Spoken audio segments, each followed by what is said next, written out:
Hello বন্ধুরা, কেমন আছো? আশা করি ভালো আছো। এই দেখো আমার ধান পেকে গেছে, সেটা তোমাদের সঙ্গে শেয়ার করছি। এই দেখো একটা একটা করে পাকছে, জানো?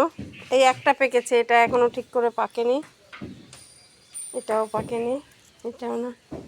এই আবার মনে হয় পাখিতে খাওয়াও শুরু করে দিয়েছে। বলো, না পাকতে যদি খেয়ে ফেলে কি করে ধান ঘরে তুলি বলো তো? আবার এখান থেকে হবে অনেক। এই একটা নতুন বেরোচ্ছে। এই দেখো আমার জবা গাছ কাটিং করে দিয়েছিলাম, নতুন ডাল হয়েছে। চলো পেছনে নিয়ে যাই। এই দেখো আমার কোনটুকু লঙ্কা গাছে লঙ্কা এসেছে, দেখো।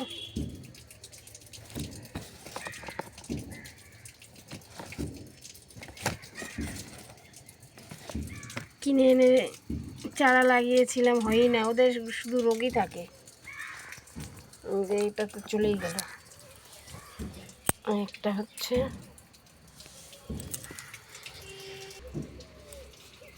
দেখো আমার বেগুন পেকে গেছে,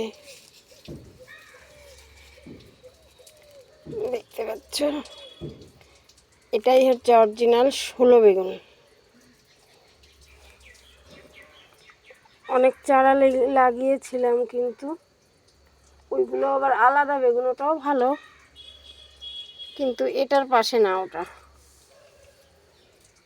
এটা এত টেস্টি বেগুন। একটাই প্রথম হয়েছে, ওটাকেই রেখে দিয়েছি। আবার এই যে হবে, এইটুকু জায়গার মধ্যে রৌদ্র পায় না, কিছু পায় না। দেখো অপরাজিতা গাছ কেটে দিয়েছিলাম, ফুলগুলো কালকে তোলা হয়নি, এভাবে ছিঁড়ে ফেলে দেবে, না হলে বীজ হয়ে গেলে না ফুলই ফোটে না।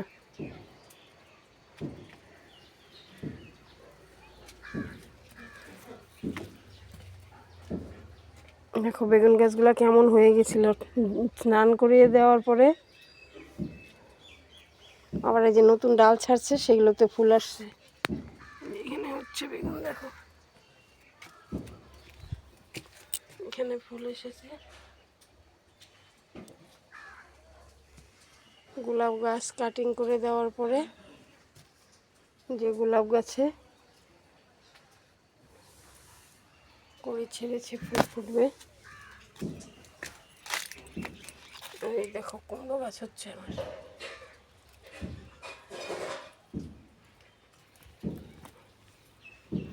এই দেখো বেগুন গাছ, এটা দেখানোর জন্যে ভিডিওটা করলাম। গাছটা কেমন হয়ে গেছিলো গো, আমি ভয় পেয়ে গেছিলাম যে এত বেগুন ধরছিল।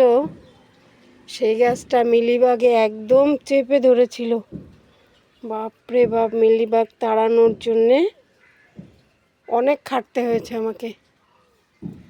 তারপরে স্নান করানো, তারপরে যে নতুন ডাল ছাড়ছে, সেগুলোতে আবার এই যে এখন ফুল আসছে, বেগুন হবে। কিন্তু আবার পিঁপড়া দেখছি গাছে। গাছের পিছনে প্রচুর খাটতে হয় গো, প্রচুর খাটতে হয়, তবেই ফল পাওয়া যায়।